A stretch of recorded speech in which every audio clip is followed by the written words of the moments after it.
Today on Jay Sekulow Live, in a breaking news, President Trump expands his list of potential Supreme Court nominees, and he calls on Joe Biden to do the same thing so the American people know. We'll talk about that and more today on Jay Sekulow Live. Live from Washington, D.C., Jay Sekulow Live. Apart from matters of war and peace, the nomination of a Supreme Court justice is the most important decision an American president can make. Phone lines are open for your questions right now. Call 1-800-684-3110. By the end of my first term, we will have confirmed a record number of federal judges, over 300, all of whom will faithfully uphold our Constitution as written. And now, your host, Jordan Sekulow. Welcome to Jay Sekulow Live. This is Jordan Sekulow. So we are going to go through that list that broke yesterday afternoon.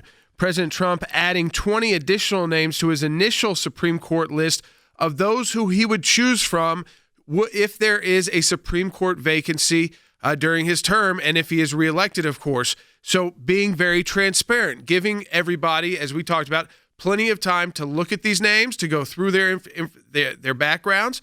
And listen, he's not afraid of the other side having the time to go through their backgrounds as well. And he's also calling on Joe Biden to do the same. And by the way, Dad, there's liberal groups calling for that. You know what, though? Yeah. I think Joe Biden's campaign is saying, oh my, if we had to do something like this, those names would end up being ads on their own, because the people that they would pick would be so out of touch with the mainstream of the American people's thinking that you could literally probably run ads just about who he might pick to be on the Supreme Court if he put a list out like that. But President Trump's trying to start a new precedent that this isn't going to be a game of hide and seek when it comes to Supreme Court nominees. Some notable new additions to this list: Senator Ted Cruz of Texas, Senator Tom Cotton of Arkansas. You know what he said immediately? He said, I would take it, and the first thing we need to do is overturn Roe versus Wade. This is a new world we're living in when it comes to potential Supreme Court nominees. Josh Hawley was offered. He said that's not probably going to be his role. He's more of serving the public than in the judicial branch. You also have people on there like Paul Clement, James Ho from the Fifth Circuit. And don't forget, from the old list, there's people like Amy Barrett as well. That list still lives as well. This is an addition. But if you want to know what Joe Biden's list is going to look like, if you want to know what it'll look like, I just suggest between 8 and 11 o'clock at night, turn on over to MSNBC and CNN and see who the legal commentators are. Seriously, that's his list. And there's former Solicitor Generals on that, Neil Cattell. I mean, that is... It's a stark difference of judicial philosophy that will become really self-evident if, in fact, he were to put forward a list. I'm not so sure he will.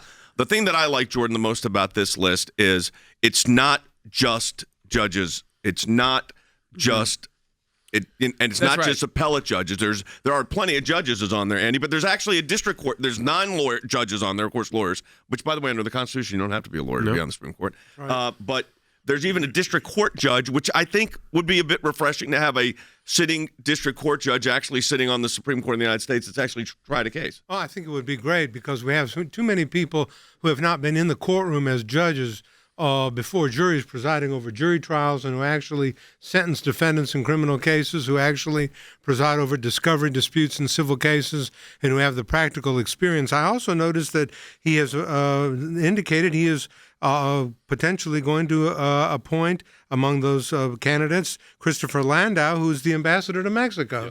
So they're not all necessarily practicing lawyers or incumbent judges on the courts. I also note Gregory Katsas, who happens to be a Greek American I'm very proud of, who's on the D.C. circuit, who was in executive counsel's office, who would be a very good appointee. Jordan, how big of an issue do you think it is politically? It's always a big issue to conservatives, especially when it comes down to getting out the vote. And so when it's this clear that these are the kind of people that Donald Trump will put on the Supreme Court when vacancies come up, and they certainly will if he's reelected, then it's a huge motivator to the base to get out and vote. And I think it's a great challenge to Joe Biden. Because as I said, if Joe Biden had to put this list out, watch out, because you could run ads against Joe Biden with his list. We'll be right back. Ric Grenell, former acting director of national intelligence, will be joining us live, special advisor to the ACLJ. You don't want to miss that as well. Go to aclj.org. He's got a brand new piece up right now, aclj.org. Welcome back to Jay Sekulow Live. Joining us as he does every couple times a week on Jay Sekulow Live, Ric Grenell, Special Advisor for National Security and Foreign Policy, and again, former Acting Director of National Intelligence and U.S. Ambassador to Germany, is going to be joining us, as you know. But if you're just kind of getting back into it with Labor Day, joining us about twice a week on the radio broadcast live, and he's also writing a piece for ACLJ.org, exclusive for ACLJ.org, each week as well. He is a special advisor to the ACLJ for National Security and Foreign Policy. Rick, I want to talk about your new piece. We just posted it at ACLJ.org, and it's titled Antifa Targets Pro-Life Leader. Tell people about this. Yeah, look, Jordan, thanks for really highlighting this. This is, a situation that I think everybody needs to really look at, go to, and see what happened. There was a pro-life leader, a young guy who has been doing remarkable work. Some of the listeners probably have seen his work. He's been painting murals all around cities on the ground that say "Baby Lives Matter." His name is Taylor Hansen, and this is a very serious situation because he was out in Portland trying to chronicle the Antifa rioters, and somebody recognized him from Instagram, from his local celebrity of, celebrityness, pushing this pro-life message in cities. And they passed around his Instagram picture, and lo and behold, about 4 guys jumped him and beat him up.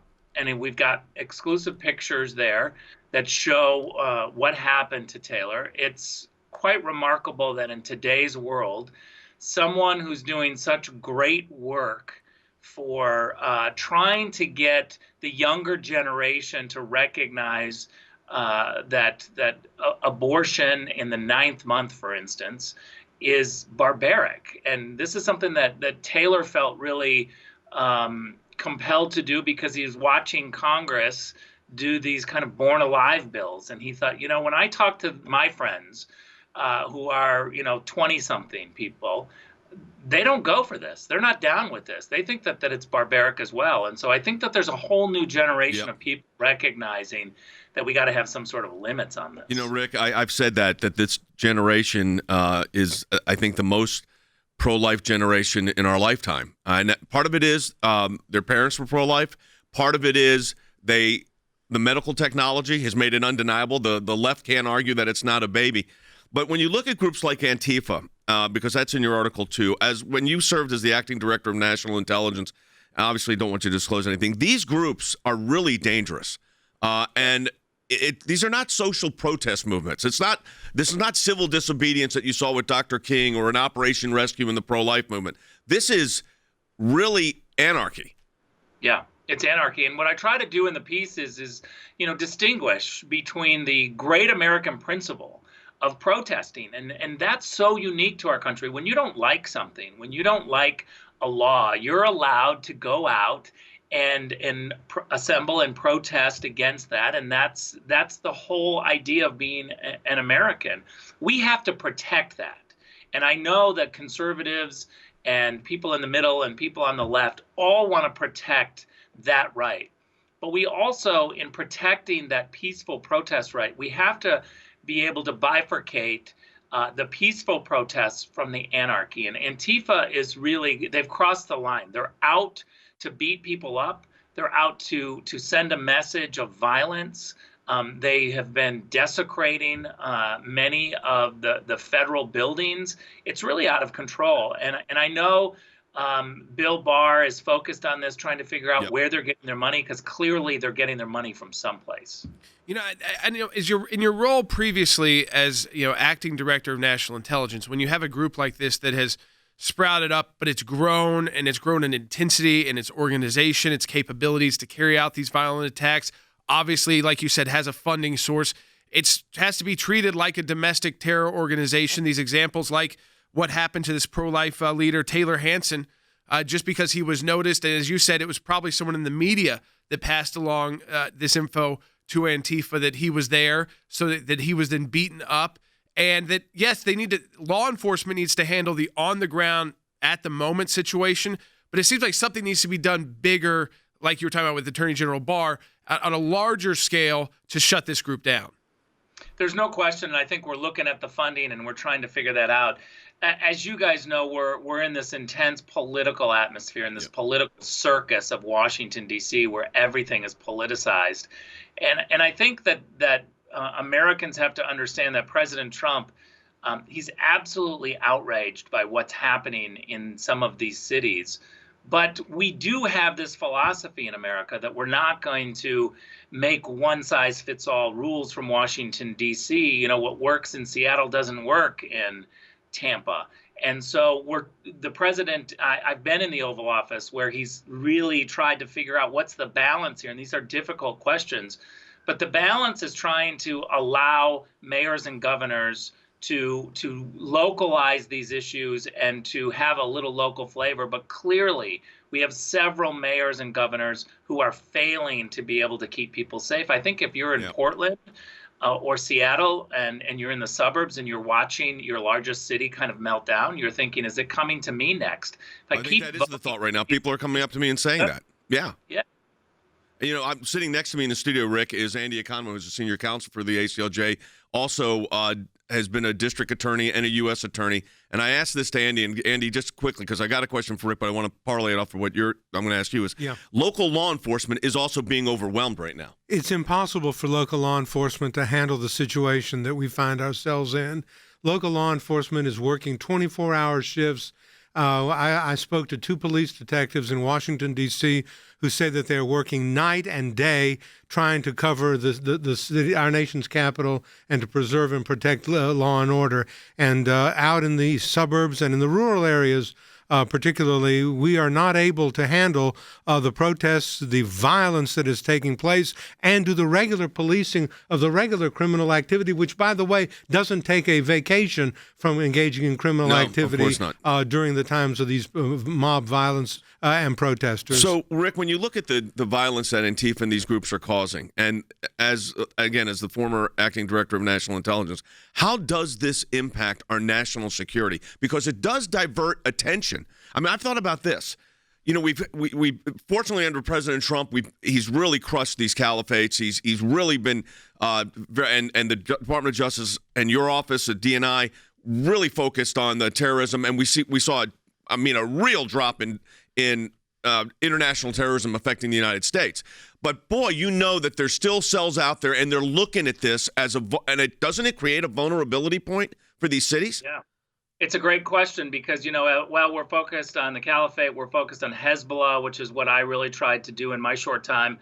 You've got to watch these domestic terrorists who are rising up. And clearly they're taking advantage of the political atmosphere.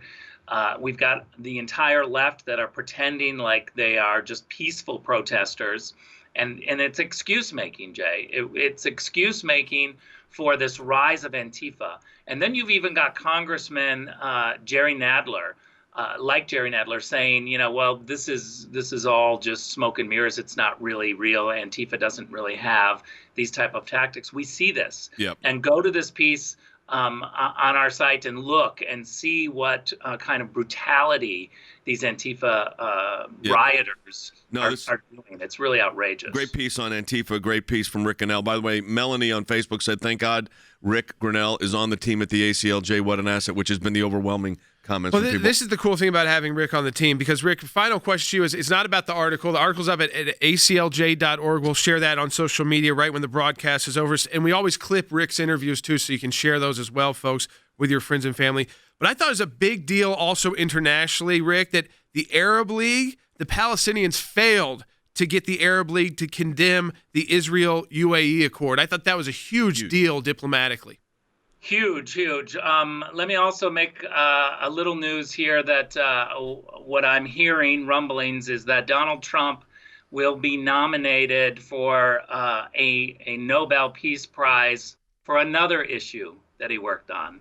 And I hear that that's coming, and it's going to be breaking soon. So my fingers are crossed that will actually happen. Yeah, no, these are both great results. Ric, we appreciate it. Can I jump in on one thing? Yeah. Because you guys were talking about Supreme Court nominees, I'd like to have a Ric Grenell nominee of Patrick Bumate, my friend Patrick. He would be an amazing Supreme Court judge. All right, first question the president's going to ask is, how old is he? I think Patrick's like 42. He's in the zone, because if you're my age, forget it. You're done. All right. Exactly. It's a great list. I'm sure he'd be a great candidate. Let me tell you this. It is a great list. And we're prepared if there's a vacancy. Who knows? I mean, it could be a year from now. It could be 6 months from now. You never know. But thanks for telling us that, Rick. As always, yeah. And so, folks, every time we've got Rick on, we clip this so you can share it with your friends and family. And again, check out his new piece. It's up at ACLJ.org. Antifa targets pro-life leader by Ric Grenell. Rick, as always, great to have you on the broadcast. Folks, when we come back, we'll get into this list a little bit deeper. Who's on it? The potentials, the older list, too. Reminders from there, the new list as well, and take your phone calls. 1-800-684-3110. That's 1-800-684-3110 to talk to us on Jay Sekulow Live.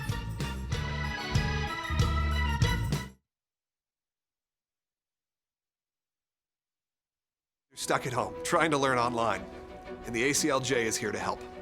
We believe the great and sometimes complicated history of our nation is too important to let anyone overlook. Not because of a pandemic, and certainly not because of someone's political agenda. But there are people out there right now, even political leaders, that have called to abolish history classes. They want to erase American history from classrooms and from textbooks. And that's why now, more than ever, we need to be honest and educate our kids on who founded this country, how government works, and what, even as a kid, they can do to protect it. You see, creating engaging and entertaining content for kids is one of my passions. I've been blessed to work with the biggest players in the industry, including Disney and Nickelodeon. But there's a glaring hole in that space. A channel that shares the same principles that you want to instill in our next generation.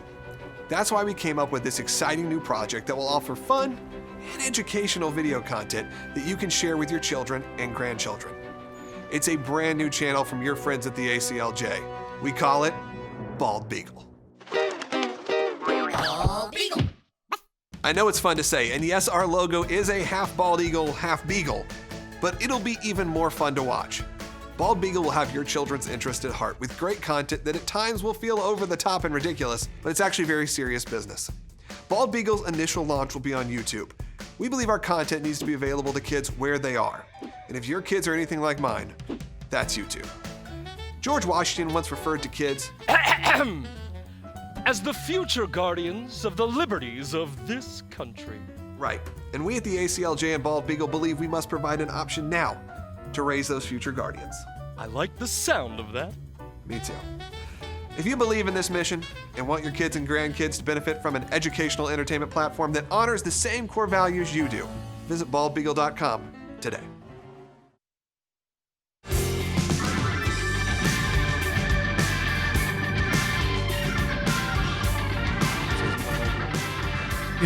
Welcome back to Jay Sekulow Live. This is Jordan Sekulow.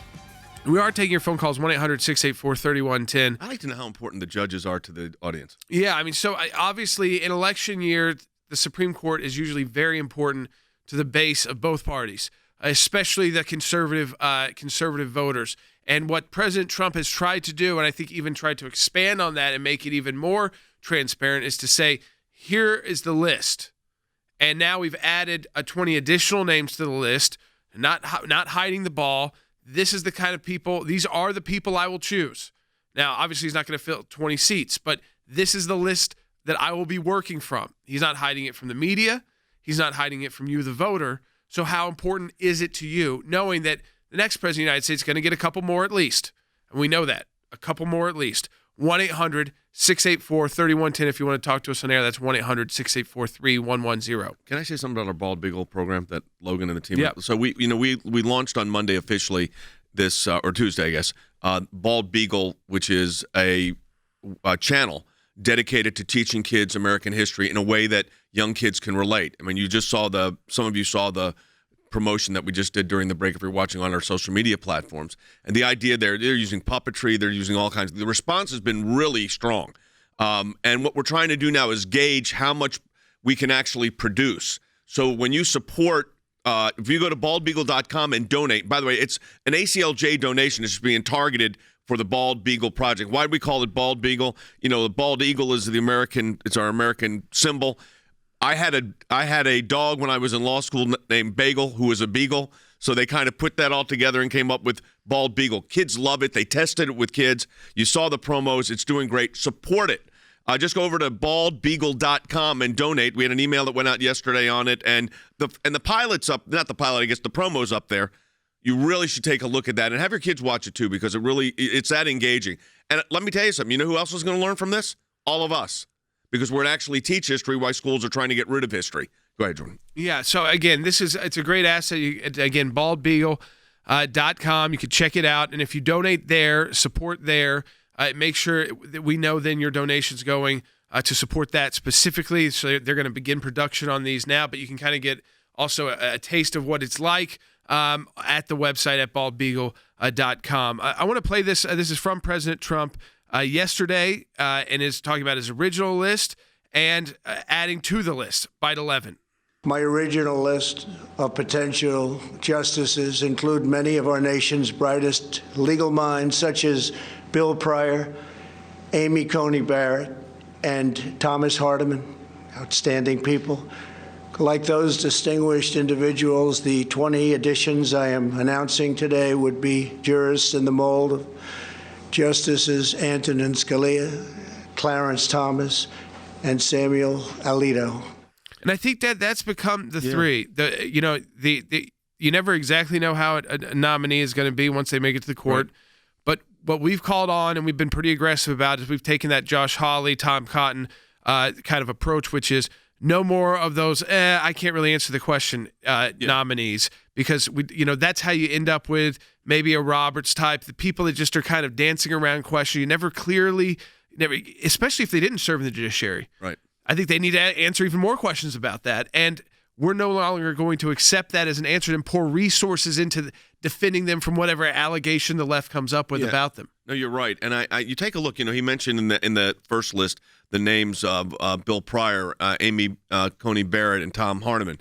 I mean, these are judges that now have long track records. They're still relatively young, but they've served for a long time.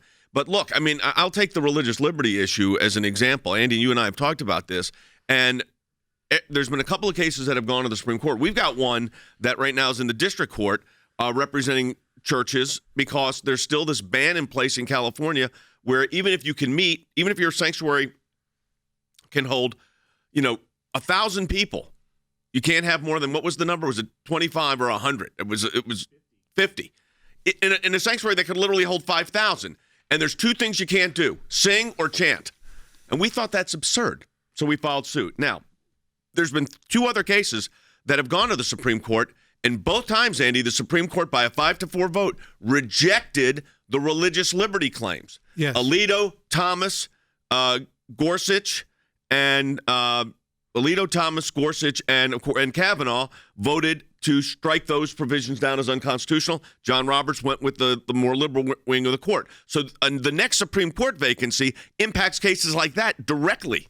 We've got to realize how significant the Supreme Court of the United States has become in the situation involving the culture, our society, the effects that it has upon people, how we live, how we function, what we do in everyday lives. The Supreme Court of the United States has become a pivotal institution in American culture because it is the ultimate arbiter of what is constitutional and what is going to pass constitutional muster and what is not. And therefore, we've got to be very, very careful who we elect president, because that president will nominate people to the Supreme Court who will either be constitutional conservatives, which is what we want and which Josh Hawley said he wanted, even though he declined the senator from Missouri for consideration. But nonetheless, that is who we're looking for and who we want to be on our court. People who will be textualists, who will read the Constitution for what it says, who will read statutes for what they say, and who will not gloss and put interpretations on them that are not there. I can't emphasize how important the Supreme Court of the United States has become as an institution in our American government, in our American culture and society. It is the most important institution. There are no vacancies on the circuit courts of appeals right now. The president has filled every single one of those vacancies. And now he is looking for that and at district judges and at even people who are not on benches to fill the Supreme Court. No, I mean, he's got 3 confirmation votes set for today. That'll be that's at the district court level. I mean, they're literally, because there's no space at the circuit court. So right now there are 3 at the district court level. That would be a total number of confirmed up to 208.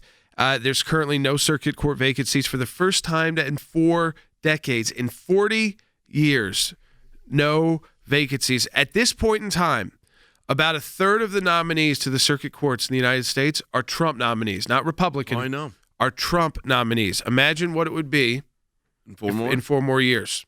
Could be 2/3. Well, take a look at the Second Circuit Court of Appeals. I mean, the Second Circuit Court of Appeals traditionally has been one of the most liberal courts in the country. Like the Ninth, yeah. It's now a conservative court. And the Ninth is moving that way. Plus 1 conservative, but yes. And the Ninth is going to be, I think, the next one to go, actually. Yeah, I mean, so you're seeing a complete overhaul now. Does that stop if Joe Biden gets elected? Probably. I mean, it probably stops right in its tracks. But it's still very significant what has already been accomplished. You can't take that away. Those are lifetime appointments. And he's up for re-election. So that's what we're asking people. Our second half hour of the broadcast, really, is this issue one that is driving you to the polls, or is it just there's so much unrest in the country, you're sick of riots, you're sick of Antifa, you're sick of promoting lawlessness on the left, that, this is one of the issues because it's a law and order issue, but you're going out to vote regardless, and it, it's not so targeted as it used to be to get people out to vote. Really want your thoughts on that. 1-800-684-3110. That's 1-800-684-3110. We are live on the air. Remember as well to share that new piece. It's up at ACLJ.org by our newest special advisor, Ric Grenell. It's called Antifa Targets Pro-Life Leader. You can share that on Facebook, Twitter. You can email it out to your friends and family. It's great to do that as well. And remember, support the Bald Beagle programming at baldbeagle.com. We'll be right back on Jay Sekulow Live.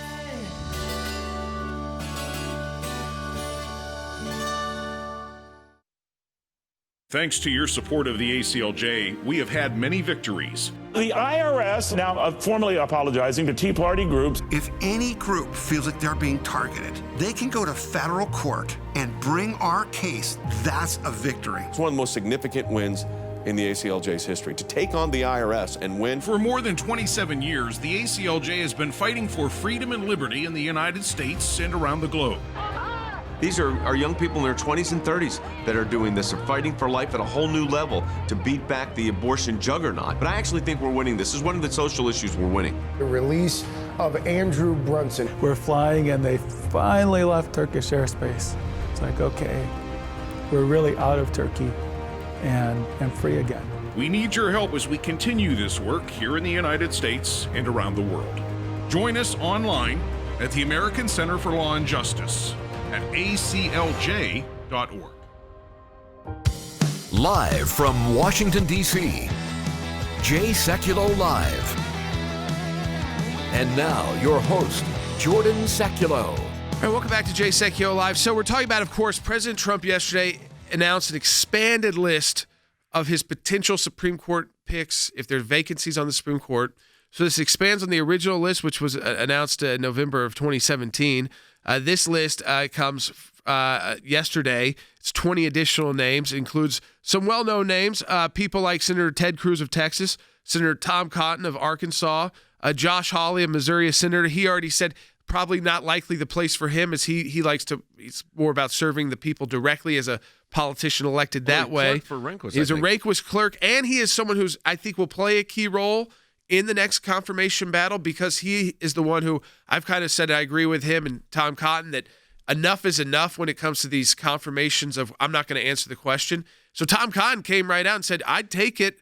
And by the way, I think our first task would be getting rid of that horrible precedent of Roe versus Wade and reversing that. So it's a new world if President Trump gets reelected, and these are the kind of people that get selected. Now, that's not it on the list. Obviously, you have a former U.S. Solicitor General, a good friend of ours, Paul Clement.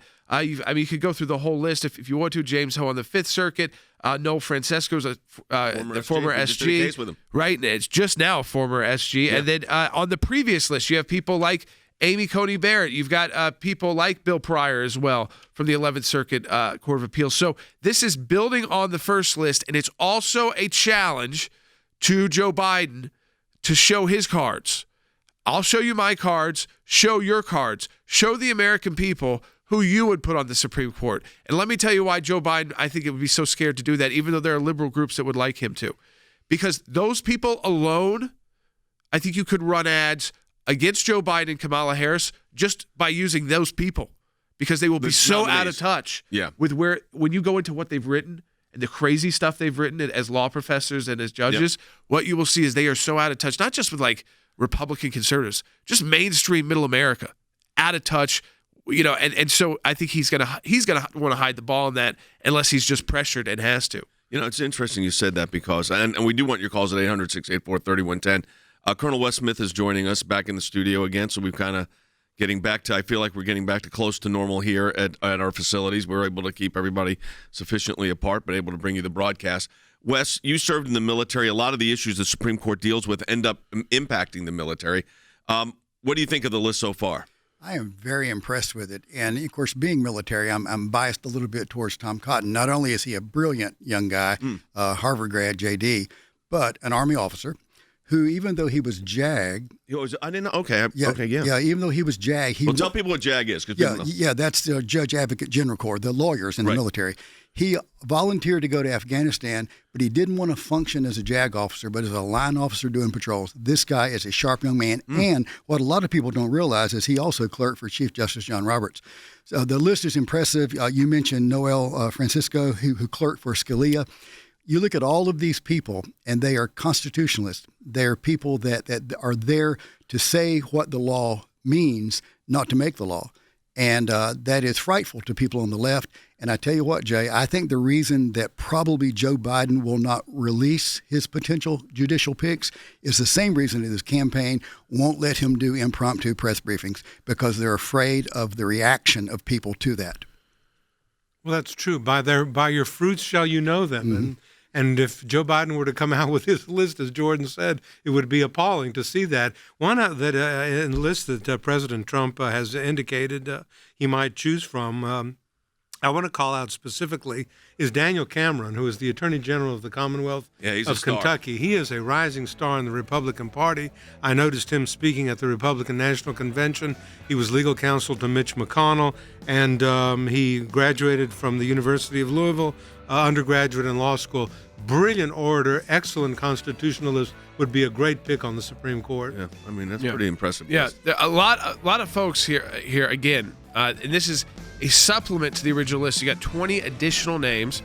Take your calls when we come back, 1-800-684-3110. Remember, too, to support the production of Bald Beagle. As we know so many kids doing this virtual learning, we want to start helping and assisting that. And you can learn about what Bald Beagle is. If it's the first time you've ever heard me say it, go to baldbeagle.com, check it out. You can support it there. Hit that support button. It's a donation to the ACLJ as well. All right, welcome back to Jay Sekulow Live. We are taking your calls, 1-800-684-3110. That's 1-800-684-3110. I want to go right to the phones. People are calling in, and I want to also encourage you, check out Ric Grenell. He's a new special advisor for national security and foreign policy. The ACLJ. He's been appearing on the broadcast for about 3 weeks. He's going to be on about twice a week. But he's also going to be writing exclusive content at aclj.org each week. And this week, we just posted, as he was on with us, his new piece, which is Antifa Targets Pro-Life Leader. Now, it's very interesting to get the perspective of a pro-life former cabinet member who was the acting director of national intelligence and a former U.S. ambassador, and their perspective on Antifa targeting the pro-life movement. So to have a special advisor like that to the ACLJ is excellent, and to provide this kind of content to you. So it's up at aclj.org. Read it, share it with your friends and family on social media, and check that out. But I want to go to the phones. We've got a lot of calls coming in on the Supreme Court issue. Let's go to Tom first in Ohio on line 2. Tom, welcome to Jay Sekulow Live. Good afternoon, and thank you so much for your show and this topic. I actually litigate these cases. I with a co-counsel, and I prevailed in the Maryville Baptist case in the Sixth Circuit. Yeah. And we prevailed for one reason. A Trump-appointed judge wrote our decision in a case that we lost at the lower level with a Carter-appointed judge. And so my comment is that the public has to understand that you don't bring these cases, and I know you all know this, you don't bring these cases unless you are right on the law and you have a compelling factual story to present. But none of it matters if you don't have a receptive audience in the courtroom. And so This election is critical to shaping the future of this country and how we're all going to live. Well, I can't Tom, emphasize it enough. I think your story is, right on bad. You got the district court. Look at where they're nominated. They go one way. Look at the circuit court. You see how where they're coming from. They go a different way, writing their opinion. And does that mean you can always predict them? No. But Andy, what you want is to at least go in there and know that you got a fighting chance. Now, at the ACLJ, we fought through and tried to convince those liberal justices and judges, and sometimes we're successful.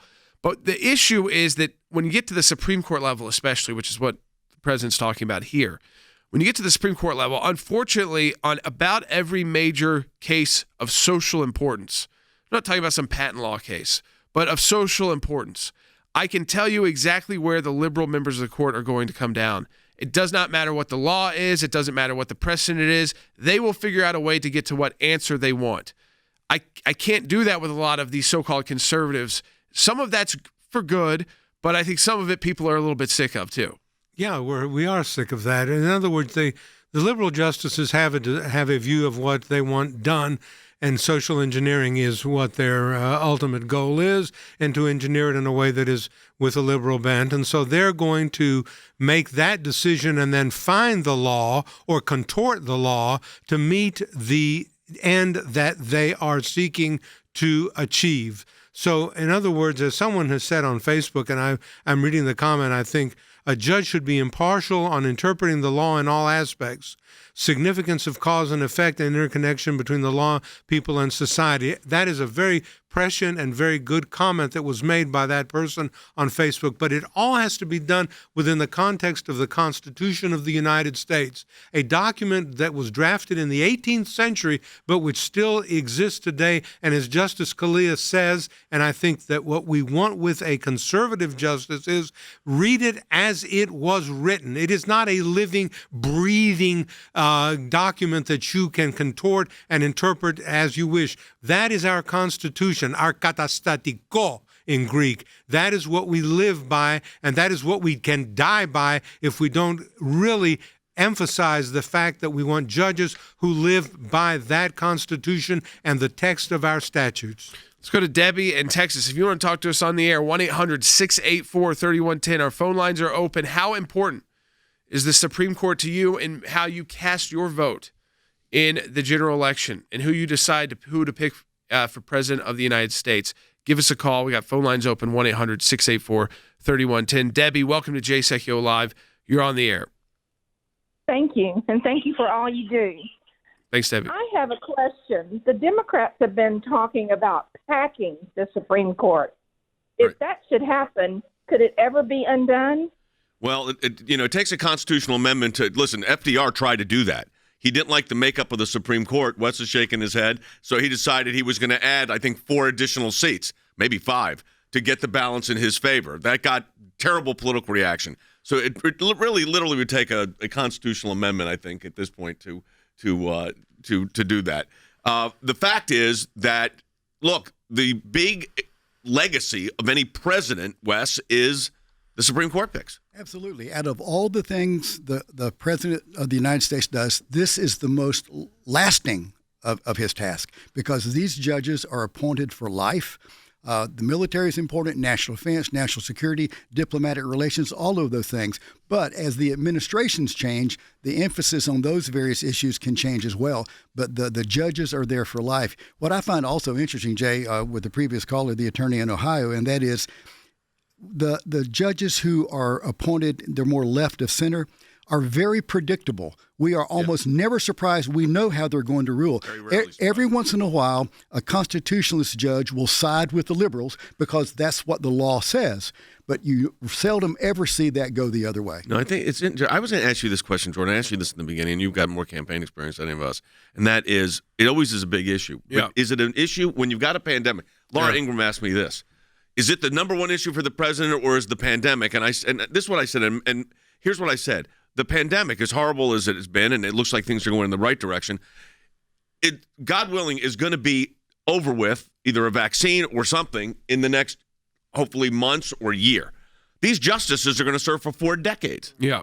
No, I think there's short-term and long-term. Short term right now, what's on the top front of people's minds? They're cast their votes. Probably not going to be Supreme Court nominees this year. Okay. I think on the short term, it's riots, lawlessness, groups like Antifa, groups like Black Lives Matter that are basically terrorist groups tearing the country apart as well. Because a group like Black Lives Matter should be something we should all be able to say, yeah, we support that, right? But we can't because that's now a term of a group that's almost like a terror group, and they are at least criminal in their actions. And so you look at groups like Antifa. Are we all anti-fascist? Yeah, we're all anti-fascist. We live in the United States of America. World War II is a good example of that in our anti-fascism. But you can't say that anymore because of the connotations of that being a domestic terror group. So you have people, I think, that are one, it's the economy is always number one. Number two, I think right now is going to be COVID mixed in with this unrest in our country, the lawlessness, just yesterday, another police commissioner gone in a major city. I mean, it's like they're African American, city after city. They're black. And they're saying, I cannot do my job. I don't understand this. We're not allowed to police our streets. I'm done. And these are people who worked hard to get to those positions as commissioner. Yeah, and they're African American. And they're giving it up. They're Many saying, of them. I mean, no more. Isn't that counterproductive to what they're trying to accomplish? I think they've gotten to a point where, no, it's dangerous to be a police officer. They can't keep their police safe. They can't keep their sheriff's deputies safe. And they're not allowed to do their job. And you have, Wes has that in his, you have police officers in your family. And, of course, you've been chaplain to police officers. Right. My son-in-law is a police officer near Atlanta. Yeah, I mean, the lawlessness, as Jordan says, is one of the key issues in this upcoming election because you mentioned the African-American chiefs that are resigning. The American people are really, really fed up with not only the lawlessness and the riots and the assaults that are done in the name of freedom to demonstrate, but also they're fed up with the fact that law officers, their hands are tied, and that political leaders are actually, by their action or inaction, encouraging the lawlessness. I think that will be one of the key issues in the election coming up.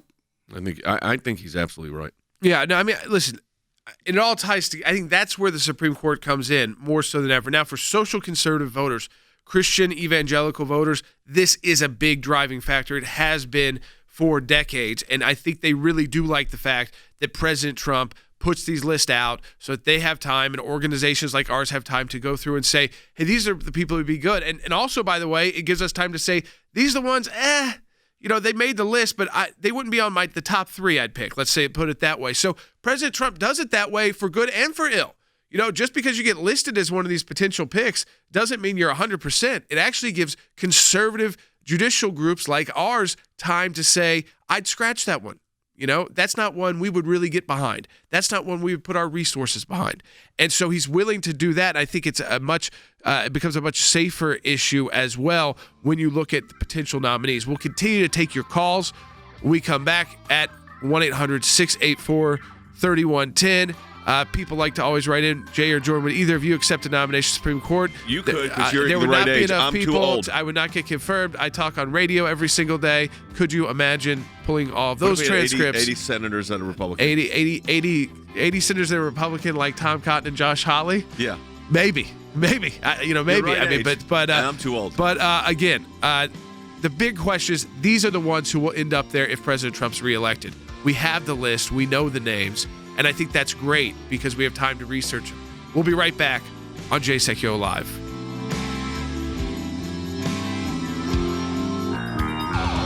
All right, welcome back to Jay Sekulow Live. So we're going to do a mix of calls and Facebook comments that have come through. So Chris and Suzette, we're going to get to your calls soon. But Lynn has an interesting question on Facebook.